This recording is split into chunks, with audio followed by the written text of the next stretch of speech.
Super stars mega stars తో సినిమాలు చేసి ఏం లాభం? 100 కోట్లకు పైగా వసూలు చేసిన ఫలితం మాత్రం శూన్యం. టాలీవుడ్ లో కొందరు దర్శకులను చూస్తుంటే అయ్యో పాపం తప్ప ఇంకేమనలేం. ఎందుకంటే ముందు సినిమాను పవన్ కళ్యాణ్, మహేష్ బాబు లాంటి స్టార్ హీరోలతో చేసి ఓకే అనిపించినా నెక్స్ట్ ఆఫర్ కోసం మళ్ళీ అలాగే వేచి చూడాల్సి వస్తుంది. మరి ఎవరు అన్లక్కీ డైరెక్టర్స్?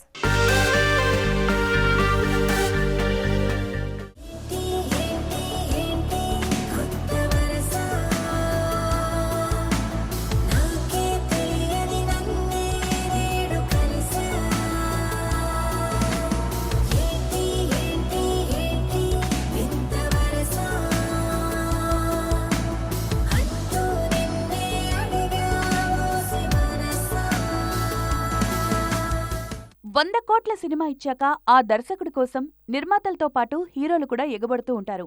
కానీ పరశురాం విషయంలో మాత్రమే ప్రతిసారి ఇది జరగడం లేదు. గీత గోవిందం లాంటి బ్లాక్ బస్టర్ తర్వాత ఈ నుంచి మరో సినిమా రావడానికి 4 ఏళ్లు పట్టింది. మహేష్ బాబుతో గతేడాది సర్కారు వారి పాటతో పర్లేదనిపించారు పరశురాం. అయినా ఇప్పటికీ నెక్స్ట్ ఏంటో కన్ఫర్మ్ చేయలేదు. నాగచైతన్యతో సినిమా కన్ఫర్మ్ అయినా ఇప్పుడు దానిపై సస్పెన్స్ కంటిన్యూ అవుతోంది. దాంతో తర్వాతి ప్రాజెక్టు కోసం మళ్లీ ఎదురుచూపుల్లో పడిపోయారు పరశురాం.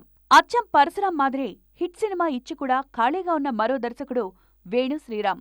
ఎంసీఏ, వకీల్ సాబ్ లాంటి సినిమాల తర్వాత కూడా ఈయన డైరీ ఖాళీగానే ఉండిపోయింది. పవన్ కంబ్యాక్ సినిమా వేణు కెరియర్ కు హెల్ప్ అయినట్లు కనిపించింది. 2 ఏళ్లవుతున్నా ఇప్పటికీ ఖాళీగానే ఉన్నారు వేణు శ్రీరామ్.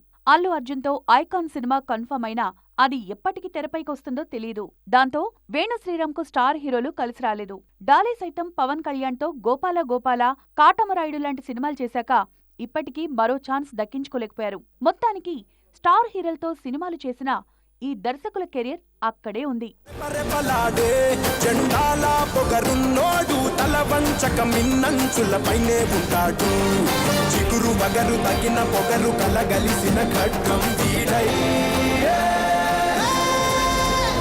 సూర్యుడల్లే వచ్చాడు మన అందరి కాటమరాయుడు, అమ్మ తోడు మా చెడ్డ మంచోడి కాటమరాయుడు.